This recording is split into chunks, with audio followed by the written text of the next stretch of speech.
Hello everyone. आज हम spectral lines के बारे में पढ़ेंगे। स्पेक्ट्रल लाइंस मतलब कि अगर मान लो ये डिफरेंट एनर्जी लेवल्स हैं, for example n is equals to 1 2 3 4 5, तो अगर मान लो n is equals to 5 energy shell में, एनर्जी लेवल में अगर कोई इलेक्ट्रॉन है और अगर वो उसे हम वहाँ से डी एक्साइट करते हैं और उसे मान लो वहाँ से डी एक्साइट करके 1 2 3 किसी में भी भेज रहे हैं, तो इस पूरे प्रोसेस में वो कितनी मैक्सिमम कितनी स्पेक्ट्रल लाइंस नई जनरेट कर सकता है, ये हम कैसे निकालते हैं। तो चलो इसे मैं क्वेश्चन के जरिए आपको समझाना चाहूँगा, इसमें एक ट्रिक भी बताऊँगा बाद में। तो सुनो क्या है, कह रहा है कि how many spectral lines can be produced when 10 electrons de-excited from n is equals to 5 to n is equals to 1। अगर 5 से मतलब यहाँ से इस एनर्जी लेवल से अगर कोई इलेक्ट्रॉन डी एक्साइट होता है यहाँ से और डायरेक्टली कहाँ आता है, यहाँ पे आता है, तो इस पूरे केस में कितनी स्पेक्ट्रल लाइंस जनरेट करेगा।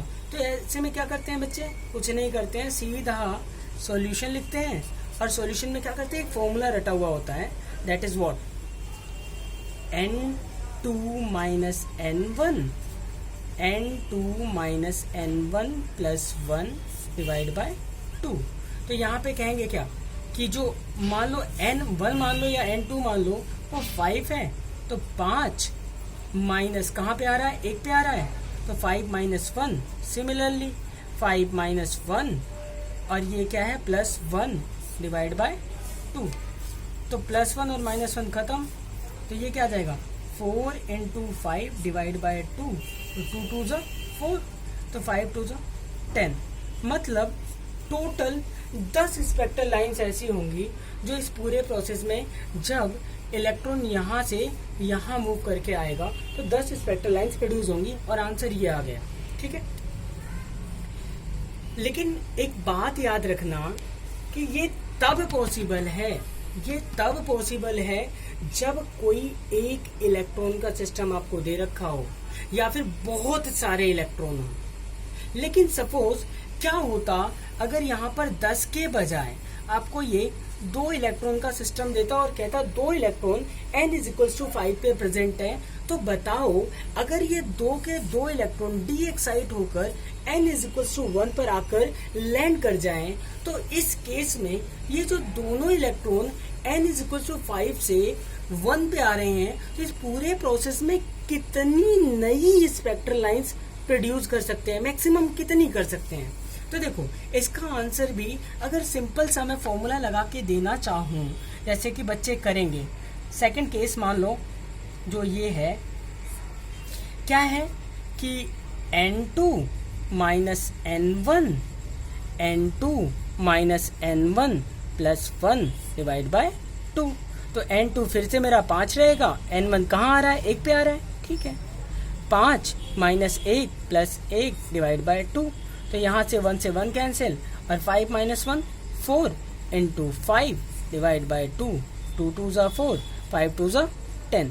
तो अगेन कह रहा है कि 10 मैक्सिमम स्पेक्ट्रल लाइंस प्रोड्यूस हो जाएंगी जब चाहे 10 इलेक्ट्रॉन का सिस्टम हो चाहे 2 का। तो देखो ये आंसर गलत है और आपको यही चीज पकड़नी है, क्योंकि जो जेई का पेपर होगा ना वहाँ पे आपको फॉर्मूला बेस्ड नहीं, ट्रिकी और एक तरीके से बोलूँ तो जिसमें आपको सोचना पड़ता है, ठीक है, वो क्वेश्चन आते हैं। तो बच्चे क्या करके आएंगे 10 और उन्हें कितना मिलेगा -5। ठीक है, तो सही क्या है, तो सही क्या है ऐसे केस में आपको देखना है।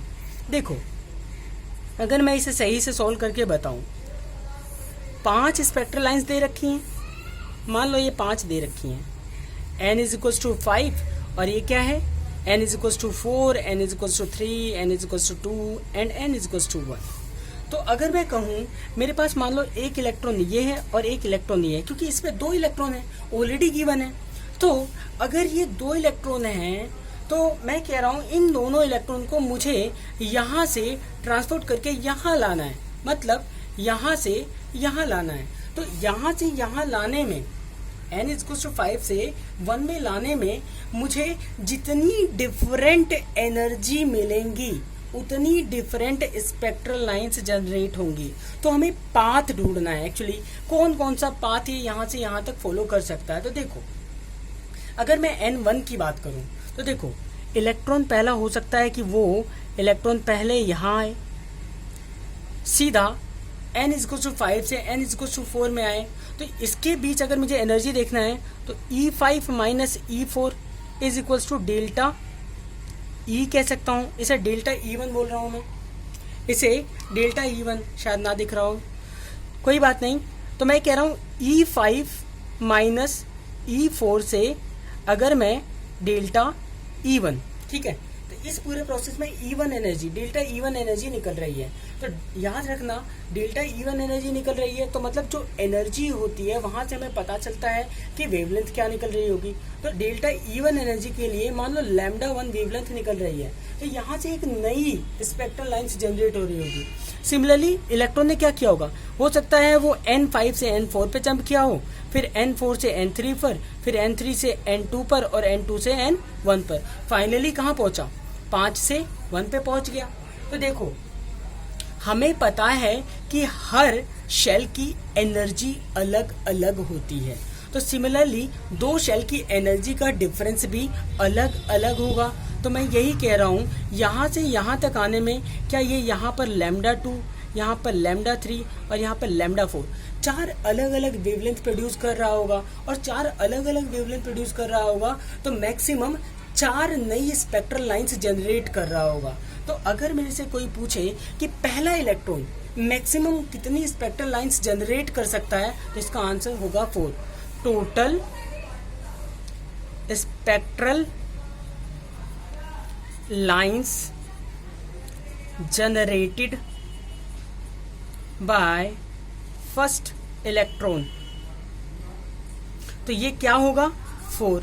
नाउ चलो एक इलेक्ट्रॉन तो यहाँ से यहाँ तक पहुँच गया, अब दूसरे इलेक्ट्रॉन के बारे में बात करते हैं। तो दूसरा जो इलेक्ट्रॉन है, अगेन मैं समझाने के लिए एक बार फिर से इसे बना रहा हूँ, ठीक है। मान लो ये क्या है, n=5 है, ये 4 है, ये 3 है, ये 2 है, ये 1 है।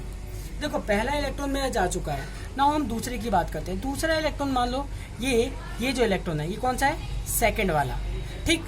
अगर ये क्या कर रहा है, ये ऐसा हो सकता है, अभी कितने तरीके से यहाँ से यहाँ पहुंच सकता है, वो हमें नए तरीके से, पुराने नहीं, जो कि पहला पाथ फॉलो कर चुका है वो तो सेम हो जाएगा, डिफरेंट कितने तरीके हैं। तो देखो हो सकता है कि ये यहाँ से यहाँ गया हो, फिर यहाँ से यहाँ गया हो, फिर यहाँ से यहाँ और फिर यहाँ से यहाँ, मतलब जो पाथ पहले इलेक्ट्रॉन ने फॉलो किया वही पाथ इसने भी फॉलो किया हो, ऐसा भी हो सकता है। क्या ये ऐसा नहीं हो सकता है कि ये पहले N5 से N3 पे गया हो, उसके बाद N3 से N2 पे, उसके बाद यहाँ पर गया हो, ऐसा भी तो हो सकता था।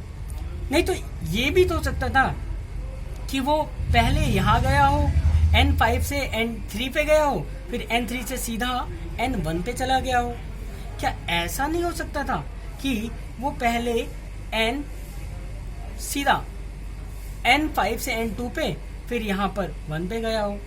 ऐसा भी हो सकता था कि वो पहले यहाँ गया होता N4 से N5 पे, और फिर 4 से 2 पर, फिर इस पर 1 पे।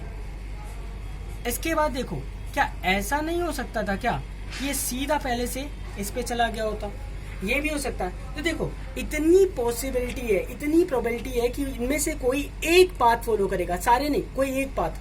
तो हमें अगर पूछा जाए कि मैक्सिमम कितनी स्पेक्ट्रल लाइंस जनरेट होंगी, तो उस केस में हमें वो पाथ फॉलो करवाना है जिसमें ज्यादा और नई, मतलब डिफरेंट, जो पहला कर चुका उससे डिफरेंट स्पेक्ट्रल लाइंस प्रोड्यूस होनी चाहिए। तो देखो ये क्या है, λ1, ये है λ2, ये है λ3, ये है λ4। जैसा कि आपने पहले में देखा था, यहाँ पर आपने देखा λ1, λ2, λ3, λ4, तो सेम जो स्पेक्ट्रल लाइंस प्रोड्यूस हुई थी वही ये कर रहा है, तो कोई नई तो नहीं कर रहा है। तो अगर ये करेगा तो 4 ही होंगी, तो उसने मैक्सिमम पूछा ना, तो ये बात नेग्लेक्ट कर दो। नाउ आते हैं इससे, देखो ये अगेन λ3, λ4, ये तो सेम हो गई, जो पहले ने कर दिया है तो इसे नहीं काउंट करना, ये अलग होगा, ठीक है। तो अगर ये वाला पाथ, सेकंड इलेक्ट्रॉन अगर ये वाला पाथ फॉलो करता है तो यहाँ से एक नई स्पेक्ट्रल लाइंस जनरेट करेगा। Now come to second path, third path. अगर मान लो यहां से यहां आया होता, क्या पहले वाले इलेक्ट्रॉन ने ये पाथ फॉलो किया? नहीं। तो मतलब ये कि यहां से नई स्पेक्ट्रल लाइन जनरेट होती। सिमिलरली अगर यहां से यहां जाता तो एक नई और, तो टोटल 2 जनरेट हो रही थी इसमें। अगर मैं यहां से जाऊं तो देखो ये वाला पाथ भी किसी ने फॉलो नहीं किया, तो एक यहां से जनरेट होती, लेकिन ये λ4 है, ये तो 1 कर चुका था, तो इसे नहीं काउंट करेंगे, तो यहाँ से 1। सिमिलरली अगर यहाँ देखूं तो ये तो पहला कर चुका था, ये भी पहला कर चुका था, ये नया है, तो यहाँ से भी एक नया स्पेक्ट्रल लाइन जनरेट होता, यहाँ से भी एक नया स्पेक्ट्रल लाइन जनरेट होता। लेकिन हमसे क्वेश्चन पूछा है कि मैक्सिमम कितनी स्पेक्ट्रल लाइन जनरेट होंगी, तो याद रखो मैक्सिमम कितनी है, दूसरा इलेक्ट्रॉन 2 जनरेट कर रहा है, तो total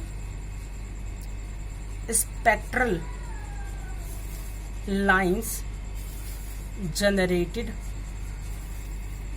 bye second electron is equal to क्या, 2।